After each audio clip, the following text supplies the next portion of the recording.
Hi friends, మొదటిసారిగా my help channel video చేసిన వారు సబ్స్క్రైబ్ చేసుకోండి. డిసెంబర్ 31 వరకు 50,000 ఉద్యోగాలకు క్యాబినెట్ ఆమోదం చేయడానికి ఇక్కడ కసరత్తు చేస్తుందండి. సో విషయానికి వెళ్ళే ముందు ఒక చిన్న అనౌన్స్మెంట్ అనమాట. ఫ్రీ మెంటర్షిప్ ప్రోగ్రాము టీజీపీఎస్సీ అటు ఏపీపీఎస్సీ అభ్యర్థులకు group 1 and group 2, group 3 and SIPSC సంబంధించినటువంటి అభ్యర్థులతో పాటు డిఎస్సి సంబంధించినటువంటి ఉద్యోగాలకు సంబంధించినటువంటి ప్రిపేర్ అయ్యే వాళ్ళకి జనవరి 26 నుంచి 2026 నుంచి కొత్త క్లాసెస్ను ప్రారంభిస్తున్నాం సార్. దీనికి సంబంధించినటువంటి డీటెయిల్స్ కనుక చూసుకున్నట్లయితే రీజనింగ్ క్లాసెస్ ప్రొవైడ్ చేయండి అనేసి చెప్తున్నారు. అర్థమెటిక్ రీజనింగ్ సంబంధించినటువంటి క్లాసెస్ చెప్పమనేసి ఎస్ఐ కానిస్టేబుల్ సంబంధించినటువంటి అభ్యర్థులు మరి చెప్పడంతో వారి కోరిక మేరకు జనవరి నుంచి ఈ యొక్క క్లాసెస్ను చెప్తున్నాము. అదేవిధంగా పాలిటీ క్లాసెస్ను ఆల్రెడీ స్టార్ట్ చేశాము. హిస్టరీ, జాగ్రఫీ, ఎకనామిక్స్ సంబంధించినటువంటి క్లాసెస్ కూడా మనకు జనవరి నుంచి స్టార్ట్ అవుతున్నాయి. ఎందుకంటే ఆల్రెడీ రెండు రాష్ట్రాల్లో అటు ఏపీపీఎస్సీలో చూడండి, ఇటు టీజీపీఎస్సీలో అయినా చూడండి. సో రెండు రాష్ట్రాల్లో కనుక ఖచ్చితంగా ఈ 2026లో నోటిఫికేషన్లు వచ్చే అవకాశం ఎక్కువ ఉంది కాబట్టి సో వాళ్ళ కోసం daily current affairs test series conduct చేస్తాం. డైలీ పీడిఎఫ్స్ కూడా ఇస్తున్నాము. ఇంట్రెస్టెడ్ క్యాండిడేట్స్ ఇక్కడ టెలిగ్రామ్లో జాయిన్ అయ్యే ప్రయత్నం చేయండి సార్. మేము ఇచ్చేటటువంటి డైలీ అప్డేట్స్ మీరు పొందాలి అనుకుంటే మా ఛానల్ను సబ్స్క్రైబ్ చేయండి అండ్ జాయిన్ అవ్వండి సార్. సో విషయానికి వెళ్ళే ముందు ఇక్కడ చూడొచ్చు సార్, మనకు డిసెంబర్ 31 వరకు 50,000 ఉద్యోగాలకు క్యాబినెట్ ఆమోదము లభించడం జరుగుతుందండి. సో ఈ మేరకు నిన్నటి జరిగినటువంటి ఓయూ సభల్లో జరిగినటువంటి అభ్యర్థుల నుంచి ఒక భారీగా సెగ అయితే తగలడం జరుగుతుంది. చాలా వ్యతిరేకత కనిపిస్తుంది. సో కాబట్టి డిసెంబర్ 31 వరకు ఈ నెలాఖరులోగా 50,000 ఉద్యోగాలకు క్యాబినెట్ ఆమోదం తెలపాలనేసి ఇక్కడ ప్రయత్నంలో ఉన్నది. సో దీంట్లో మొదటిగా కొత్త నోటిఫికేషన్ గ్రూప్ 1 సంబంధించినటువంటి కొత్త నోటిఫికేషన్ 250 పోస్టులతో నోటిఫికేషన్ వస్తుందండి. 250 పోస్టులతో.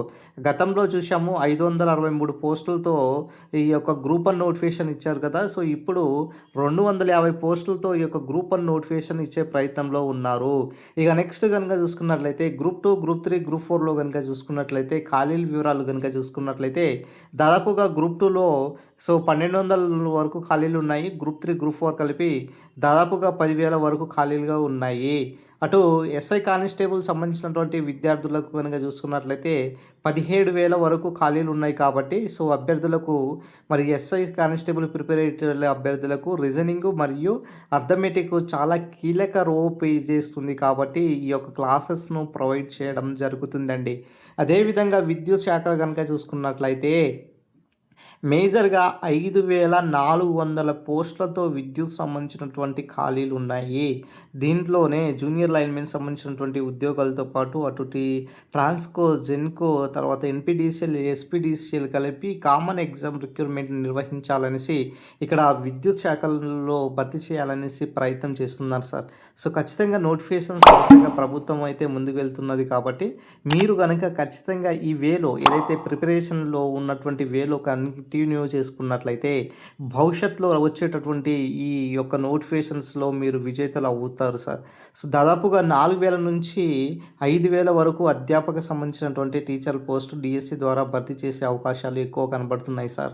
సో గతంలో కూడా డిఎస్సిలో 1 or 2 మార్క్స్తో చాలామంది చాలా భయాందోళనలో ఉన్నారు. ఈసారి నోటిఫికేషన్ వస్తుందా లేదా అనేసి. ఖచ్చితంగా నోటిఫికేషన్స్ 100% వచ్చే అవకాశం ఎక్కువ ఉన్నది సార్. ఈసారి మీరు కనుక మిస్ చేసుకుంటే భవిష్యత్తులో మీరు బాధపడాల్సింది కాబట్టి వస్తుంది. కాబట్టి ఈ నోటిఫికేషన్స్లో ఖచ్చితంగా మీరు విజేతలు అవ్వాలి అనుకుంటే ఇప్పటి నుంచే మీ ప్రిపరేషన్ అనేది కంటిన్యూ చేసుకోండి. మరో 6 నెలల్లో మీ నోటిఫికేషన్లు అనేది 1/1 వచ్చే అవకాశం ఉంటుంది. మార్చ్, ఏప్రిల్ కల్లా ఖచ్చితంగా నోటిఫికేషన్ 100% వస్తాయండి. మార్చ్, ఏప్రిల్ కల్లా 100% నోటిఫికేషన్ అనేది వచ్చే ప్రయత్నంలో ఉన్నాయి. కాబట్టి మీ ప్రిపరేషన్ను కనుక కంటిన్యూలో ఉంచుకున్నట్లయితే మీరు వచ్చేటటువంటి నోటిఫికేషన్లో విజేతలు అవ్వచ్చు సార్. సో ఎవరు చెప్పినా డిసప్పాయింట్ అవ్వకండి. సో ఖచ్చితంగా నోటిఫికేషన్లు అయితే ప్రభుత్వం అయితే ఇస్తుంది. దాంట్లో ఎటువంటి అభ్యంతరం ఏమీ లేదు. మీరు ఏదైతే వేలో వెళ్తున్నారో ఆ వేలోనే వెళ్ళండి. ఎవరు చెప్పినా ఎటువంటి మాటలు విన్నా కూడా మీరు వినిపించుకోకండి. ఫస్ట్ మీరు చేసేటటువంటి ఏంటిదంటే కాన్ఫిడెన్స్ను లోపించుకోవద్దు. కాన్ఫిడెన్స్తో ఉండండి. ఖచ్చితంగా ఉద్యోగం వస్తుందండి. So thank you friends. Thank you అనండి.